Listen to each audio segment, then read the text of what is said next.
জীবন আল্লাহ নবী কিছু খাওয়া হয় না। আল্লাহ নবীর পেটে 3টে পাথর বাঁধা। নবী এত কমজোরি হয়ে গিয়েছে, নবী জয়ীফ হয়ে গিয়েছে। দয়ার নবী আমার থেকে উঠলেন, টুকটুক করে ফাতেমার বাড়ি চলে গেলেন। ও বেটি ফাতেমা, তোমার বাড়িতে কি খাওয়ার কিছুই আছে মা? ফাতেমা বলল, আব্বা জান, কি কথা বললেন আমাকে, কি কথা শোনালেন আমাকে? আমি ফাতেমা কয়েকদিন যাবৎ আমার উনানে হাঁড়ি ওঠে না। আমি ফাতেমা অনাঘারে, ইমাম হাসান হুসাইন অনাঘারে। নবী বললেন, ফাতেমা আমার 2 ভাই কোথায় বলো না? আব্বা জান ক্ষুধার তাড়নায় বড় বিনতি করছিল, একটু বকাবকি করলাম, কোথায় চলে গিয়েছে বলতে পারবো না। নবী আমার দয়ার নবী বার হলে মদিনার বাড়ি বাড়িতে ঘুরতে লাগলেন, কোথাও কোনো কাজ পাওয়া যায় কিনা। মদিনার একটা ইহুদির বাড়িতে চলে গেলেন। ও ভাই ইহুদি, তোমার বাড়িতে কি কোনো কাজ আছে? ইহুদি বলল, আমার বাড়িতে কাজ আছে, তবে কুয়া থেকে পানি তোলা কাজ। কুয়া থেকে পানি তুলে খেজুর বাগানে খেজুর গাছের গোড়ায় গোড়ায় দিতে হবে। যে নবীকে আল্লাহ সৃষ্টি না করলে তামাম মখলুক সৃষ্টি করতেন না। আমার নবী যদি চাইতেন মক্কা মদিনার পাহাড় পর্বতগুলোকে, আমার নবী যদি চাইতেন মক্কা মদিনার নুড়ি পাথরগুলোকে আল্লাহ আমার নবীর জন্য সোনা বানিয়ে দিতেন, কিন্তু না, নবী বলতেন, আল্লাহ আপনি আমাকে গরিব করে রাখুন, কিয়ামতের ময়দানে গরিবদের সঙ্গে আমার হাসর নাসর করাবেন। নবী আমার রাজি হয়ে গেলেন। ইহুদি রে, ও ভাই ইহুদি, বলো তোমার কুয়া কোথায়, খেজুর বাগান কোথায়? ইহুদির বাচ্চা দেখিয়ে দিল, ওই যে খেজুর বাগানটা দেখতে পাওয়া যাচ্ছে, ওই বাগানের পাশেই রয়েছে কুয়া। কুয়া থেকে পানি তুলে খেজুর বাগানে খেজুর গাছের গোড়ায় গোড়ায় দিতে হবে। নবী আমার দুর্বল জয়ীফ টুকটুক করে খেজুর বাগানের দিকে আগাতে লাগলেন। আল্লাহ নবী যেই না মদিনার খেজুর বাগানের নিকটে পৌঁছে গেলেন, ওই বাগানে যত খেজুর গাছ ছিল সমস্ত খেজুর গাছগুলো আমার নবীকে দেখে সবাই তারা তাদের মাথা নিচু করে দিয়েছে। মারহাবা ইয়া রাসূলুল্লাহ, মারহাবা ইয়া হাবিবাল্লাহ, মারহাবা ইয়া রাসূলুল্লাহ, মারহাবা ইয়া হাবিবাল্লাহ। আল্লাহ নবী গো, আমরা মদিনার খেজুর গাছেরা, আমরা মদিনার খেজুর গাছেরা আপনার পেটের ক্ষুধার জ্বালা, আপনার পেটের ক্ষুধার যন্ত্রণা সহ্য করতে পারি না। নবী গো, আপনার কষ্ট আমরা মদিনার খেজুর গাছেরা সইতে পারি না। ইয়া রাসূলুল্লাহ, আমরা আমাদের খেজুর কাঁদিগুলো নিচু করে দিলাম, আপনি আমাদের কাঁদি থেকে খেজুর চিড়ে চিড়ে খান। আপনার পেটের ক্ষুধার জ্বালা, আপনার পেটের ক্ষুধার যন্ত্রণাটা আপনি নিবারণ করুন, তারপরেতে আপনি আমাদের গোড়ায় পানি দেবেন। হুজুর খেজুর খান। আল্লাহ নবী বলেছিলেন, এ মদিনার খেজুর গাছেরা, এ মদিনার খেজুর গাছেরা, এই বাগানের মালিক আমি আব্দুল্লাহর বেটা মোহাম্মদ নই। এই বাগানের মালিক হলো অমুক ইহুদি। এই ইহুদির বিনা অনুমতিতে আমি একটা খেজুরও খেতে পারবো না। আরেকটু জোরে বলুন সুবহানাল্লাহ। ও ভাইয়েরা, নবী আমার দয়ার নবী পানি তুলতে লাগলেন। 1 বালতি 2 বালতি 3 বালতি করে 6 বালতি পানি তুললেন। 7ম বালতি পানি তোলার জন্য আল্লাহ নবী বালতিটা কুয়ার ভিতরে নামিয়ে দিলে, রশিটা ধরে টানছেন, রশিটা কুয়ার ঘিসতে ঘিসতে রশিটা ছিঁড়ে বালতিটা কুয়ার ভিতরে পড়ে গেল। দয়ার নবী পাগলের মতো ইহুদির বাড়ির দরজায় চলে গেলেন। ও বা ইহুদি, সর্বনাশ হয়ে গিয়েছে বাবা, সর্বনাশ করে ফেলেছি বাবা, মূল্যবান বালতিটা রশি ছিঁড়ে কুয়ার ভিতরেই পড়ে গিয়েছে। এ কথা শোনা তোর ইহুদির বাচ্চা ঘরের ভিতর থেকে বেরিয়ে এসে আমার নবীর পবিত্র চোয়ালে সজোরে একটা চড় মারলেন। এত জোরে চড় মেরেছিলেন আমার নবীর পবিত্র নূরের চোয়ালে 5টা আঙুলের দাগ বসে গেল। নবী জমিন থেকে স্তরচ্যুত হয়ে গেলে। নবী আবার একটা বারের জন্য ইহুদির উপরে কড়া মেজাজে তাকাননি, ইহুদিকে কোনো কড়া মেজাজে কথা বলেননি। দয়ার নবী আমার ইহুদির হাতটাকে ধরলেন, হাতটাকে ধরে হাতটাকে ডলে ডলে দিচ্ছে। ও ভাই ইহুদি, আমি মুহাম্মদ সাল্লাল্লাহু আলাইহি ওয়াসাল্লাম, আমার দিকে চেয়ে দেখো, আমার পেটে 3টে পাথর বাঁধা, কয়েকদিন আমার কিছুই খাওয়া হয় না বাবারে, আমার শরীরের গোস্তগুলো হাড়ের সঙ্গে জড়িয়ে গিয়েছে বাবা। তোমার ওই নরম হাত দিয়ে আমি মুহাম্মদ সাল্লাল্লাহু আমার হাড়ের উপরে মারলে বাবা তোমার লাগেনি তো? হাড়ের উপরে মেরেছ, তোমার কষ্ট হয়নি তো বাবা? তোমার লাগেনি তো বাবা? মারো মারো, আমার গালে আর একটা চড় মেরে নাও, বালতির দামটা দুনিয়া জমিন থেকে শোধ করে নাও। কিয়ামতের ময়দানে বালতির জন্য আমি মুহাম্মদ সাল্লাল্লাহু আলাইহি ওয়াসাল্লামকে যেন আসামির কাঠগড়ায় দাঁড় করিও না। ইহুদির বাচ্চা হাত থেকে ছিনিয়ে নিয়ে বাড়ির ভিতরে চলে গেল। নবীর কিছুই হলো না, পাওয়া গেল না। 6 দিন গাম পাবেন, নবী হলো না। নবী অনাহারে, ফাতেমা অনাহারে, হাসান হোসাইন অনাহারে। ইহুদির বাচ্চা ঘরে ভিতরে চলে গেল। কিছুক্ষণ পরে ইহুদির বাচ্চা ঘর থেকে বেরিয়ে কুয়ার পাশে এসে দেখলো যে বালতিটা রশি ছিঁড়ে কুয়ার ভিতরে পড়ে গিয়েছিল, ওই বালতিটা কুয়ার পাশেই দাঁড় করানো আছে। হতবাক হয়ে গেল। মাকে যে সব কথা খুলে বলল। মা বলল, ছেলে রে, কাকে মেরেছিস বাবা? কার গালে চড় মেরেছিস? তুই কি জানিস উনি হচ্ছেন আখিরি জামানার নবী? চলে যা বাবা, মাপ চেয়ে আয়, ক্ষমা চেয়ে আয়। ইহুদি বলল, না মা, যে হাত দিয়ে আখিরি জামানার নবীর গালে চড় মেরেছি ওই হাত নিয়ে নবীর কাছে যাব না। ইহুদির বাচ্চা ঘরের ভিতরে চলে গেল। নাঙ্গা একটা তলোয়ার বার করে এনে ওই হাতটাকে কেটে দ্বিখণ্ডিত করে ফেললো। কাটা হাতটাকে নিয়ে আল্লাহ নবীর দরবারে হাজির হয়ে গেল। তুমি আমার দয়ার নবী ইহুদির বাচ্চাকে দেখে বললে, ইহুদি রে, মাফ করব না তোমাকে, ক্ষমা করব না।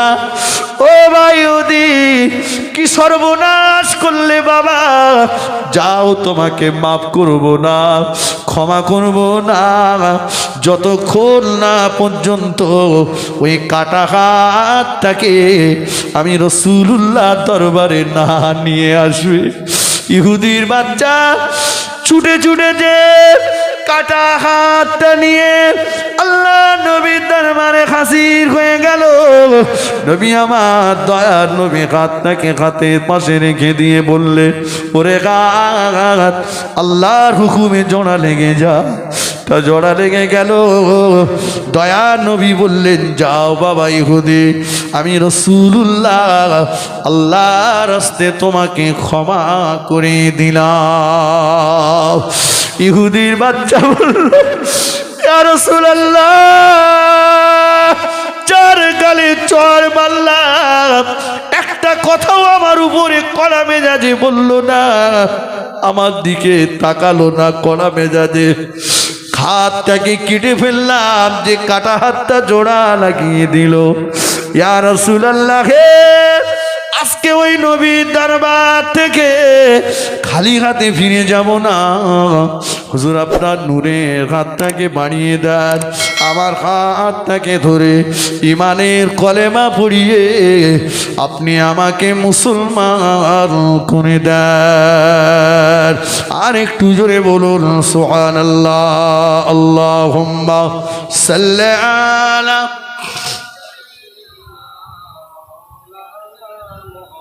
ছেড়ে দিই, 11:15 হয়ে গেছে।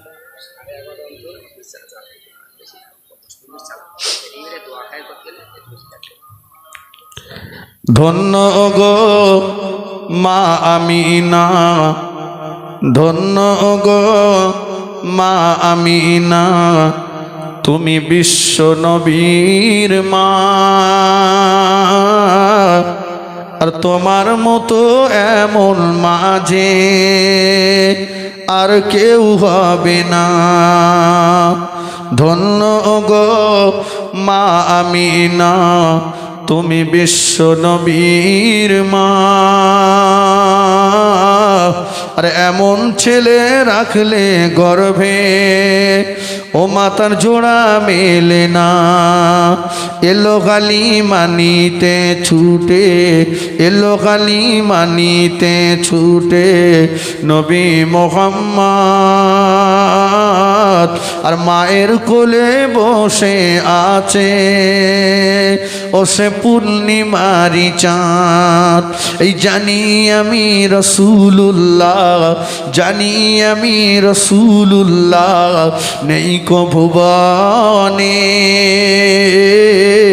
তবু সদা মন যে আমার সেদিকে টানে। আল্লাহুম্মা সাল্লি আলা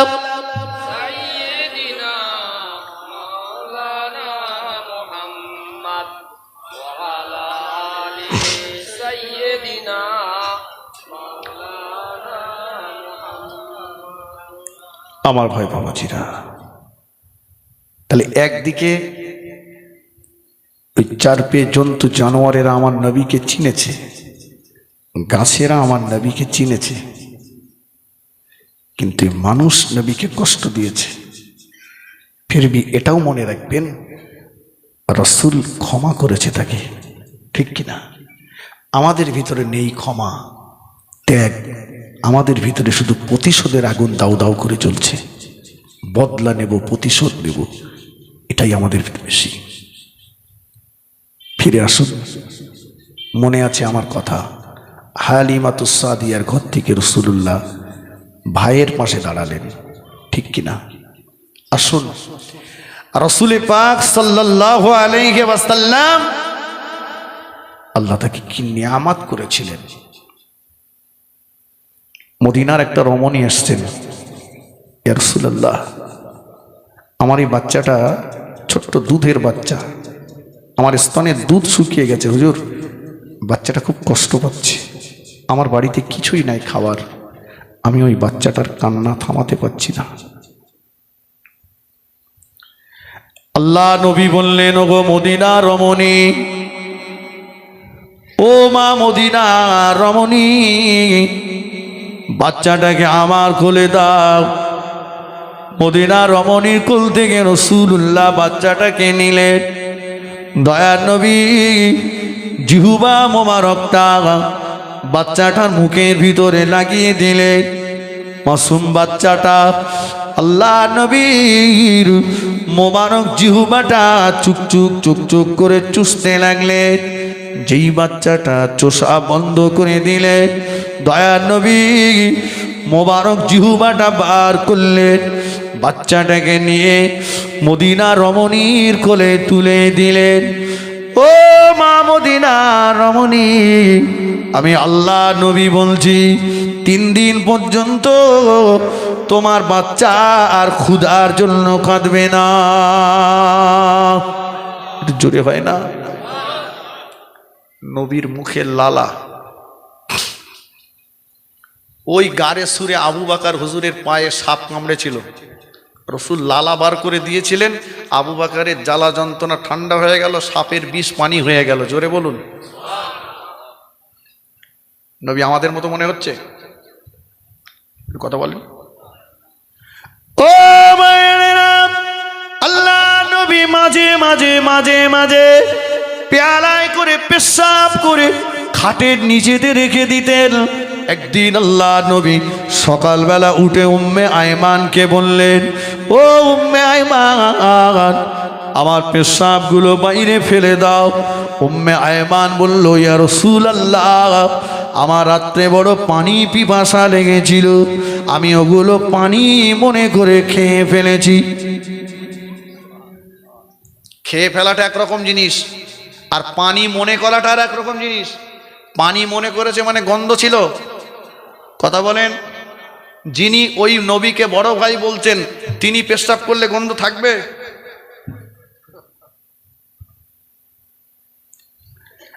আল্লাহ নবী একবারও বললেন না উম্মে আয়মান কুলি করে ফেলো। নবী একবারও বললেন না উম্মে আয়মান মুখটাকে ধুয়ে ফেলো। বরঞ্চ আল্লাহ নবী বলেছিলেন, ও উম্মে আয়মান, আমি আল্লাহ নবী বলছি, জীবনেও কোনোদিন তোমার পেটের অসুখ হবে না। কিতাবের ভিতরে এসেছে, উম্মে আয়মান দুনিয়ার জমিনে যতদিন বেঁচে ছিলেন, উম্মে আয়মানের কোনোদিন পেটের অসুখ হয়নি। জোরে বলে। নবীর পেশাব শোনেন। ও মায়েরা, খালিদ বিন ওয়ালিদ রাদিয়াল্লাহু তাআলা আনহু আসলেন, ইয়া রাসূলুল্লাহ, হাবিবাল্লাহ, হুজুর আমি ইসলাম গ্রহণ করবার আগে বহু মুসলমানকে শহীদ করে দিয়েছি, হুজুর আমাকে কি একটা তাবিজ দেবেন, আমাকে কি একটা মাদুলি দেবেন, যেটা ব্যবহার করলে আমি খালিদ বেশি বেশি করে বেঈমানদেরকে জাহান্নামে পাঠিয়ে দিতে পারবো। আল্লাহ নবী দাড়ি মোবারকটা আঁচড়াচ্ছিলেন, ওই সময় চিরুনিতে রাসূলুল্লাহর মোবারক একটা দাড়ি বেঁধে গেল।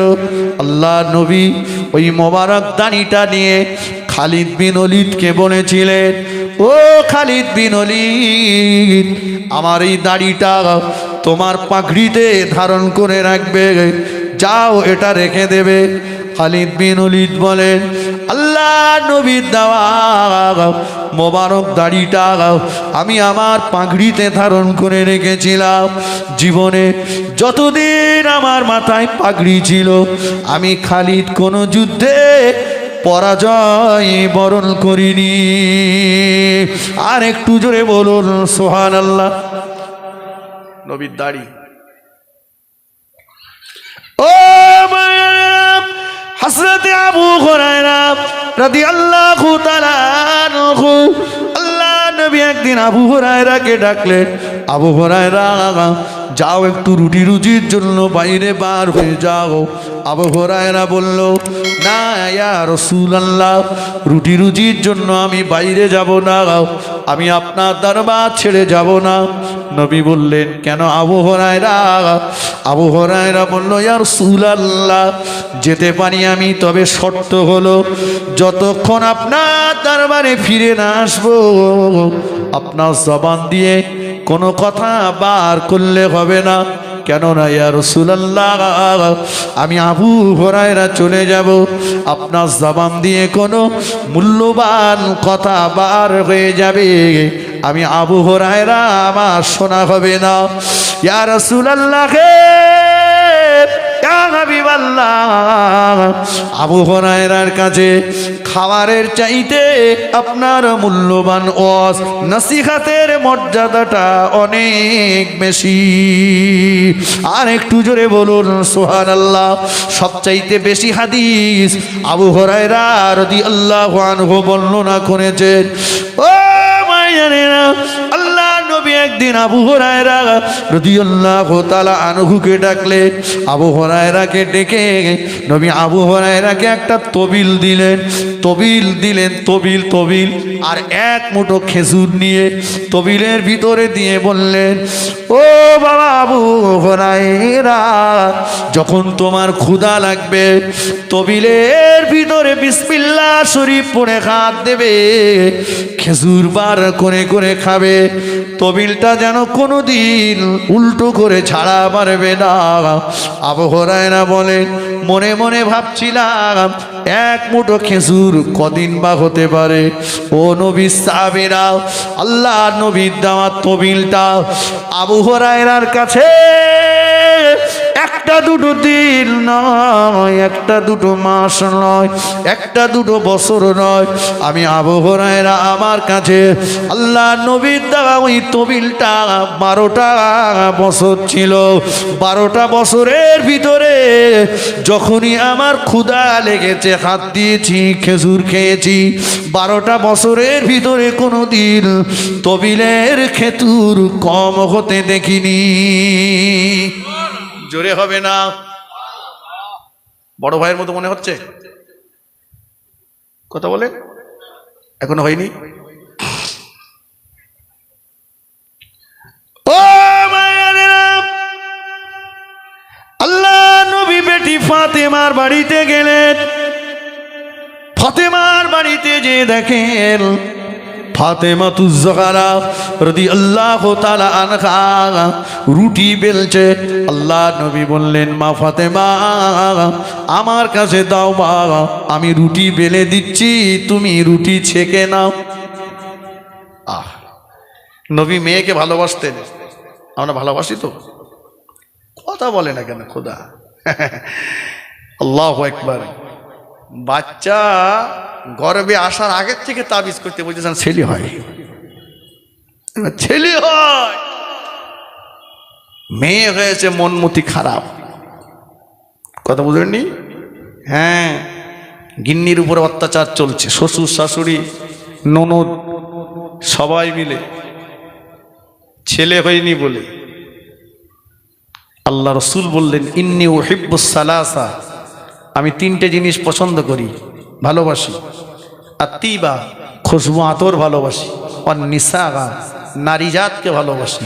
কুররাতু আইনি আস-সালাত, আমার চোখের শান্তি হলো নামাজ। জোরে বলুন, জোরে বলেন। নবী বললেন, সাহাবীরা, কন্যার পিতাদের, মেয়ের বাপেদেরকে নিচু নজরে দেখো না, মেয়ের বাপকে গালিগালাজ করো না, মেয়ের বাপকে অপমান করো না। আমি রাসূলুল্লাহ, আমি নিজেই কন্যাদের পিতা, আমি নবী মেয়েদের আব্বা। আমি রসুল বলছি, যিনি 3টে কন্যা সন্তানের পিতা, 3টে মেয়ের আব্বা, আর আমি রাসূলুল্লাহ আল্লাহর দয়ার জান্নাতে পাশাপাশি থাকবো। জোরে বলুন।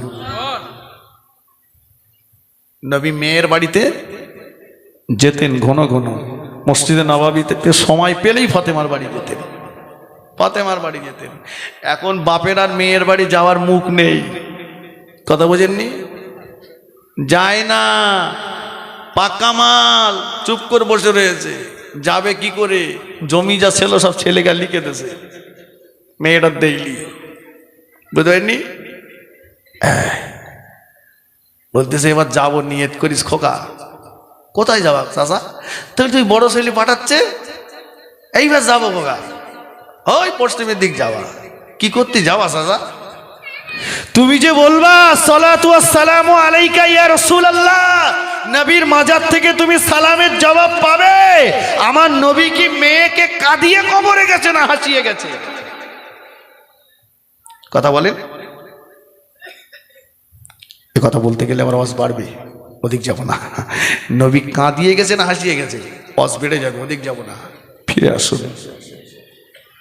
আমার রাসূল পাক সাল্লাল্লাহু আলাইহি ওয়াসাল্লাম ফাতেমার বাড়ি যেয়ে বললেন, ফাতেমা আমাকে দাও, আমি রুটি বেলে দিচ্ছি। আল্লাহ নবী নিজে হাতে করে রুটি বেলতে লাগলেন। ফাতেমাতুজ জাহরা রাদিয়াল্লাহু তাআলা আনহা রুটিগুলো ছেঁকে নিচ্ছেন। একেবারে শেষের দিকে আল্লাহ নবী কিছুটা খামির নিয়ে ওই খামিরটাকে দুই হাত দিয়ে চাপটে চাপটে চাপটে চাপটে একটা রুটি বানালেন। রুটি বানিয়ে বললেন, ও আমার বেটি ফাতেমা, এই রুটিটা আমার দুই ভাই ইমাম হাসান হুসাইনকে দেবে। ফাতেমাতুজ জাহরা রাদিয়াল্লাহু তাআলা আনহা ওই রুটিটা সেকবার জন্য উনানের উপরে তুললেন। যে উনানের উপরে তুললেন, উনানের আগুনটা দপ করে নিভে গেল, ঠান্ডা হয়ে গেল। ফাতেমাতুজ জাহরা রাদিয়াল্লাহু তাআলা আনহা রুটিটা নামালেন, উনানের আগুনটা জ্বালালেন, আবার রুটিটা তুললেন, উনানের আগুনটা আবার দপ করে ঠান্ডা হয়ে গেল। আল্লাহ নবী মিসকি মেরে হেসে বলেছিলেন, ও আমার বেটি ফাতেমা, এই রুটিটা তোমার উনানের আগুনে কেন? এই রুটিটা যদি জাহান্নামের আগুনেও ফেলে দাও, জাহান্নামের আগুনও এই রুটিটা পোড়াতে পারবে না। কেননা এই রুটির উপরে তোমার আব্বা বিশ্ব নবীর হাতের ছাপ লেগে আছে। আর একটু জোরে বলুন সুবহানাল্লাহ। বড় ভাইয়ের মতো মনে হয়েছে? এখনো হয়নি, পরের বার দেখা যাবে। আর না, আল্লাহ পাক যতটুকু বলিয়েছেন বলা শোনার চাইতে বেশি বেশি আমল করবার তৌফিক দান করেন। বলুন সকলে আল্লাহুম্মা আমিন। সকলে আসেন বিশ্ব নবীর শানে একটু সালাম পড়িয়া নবী।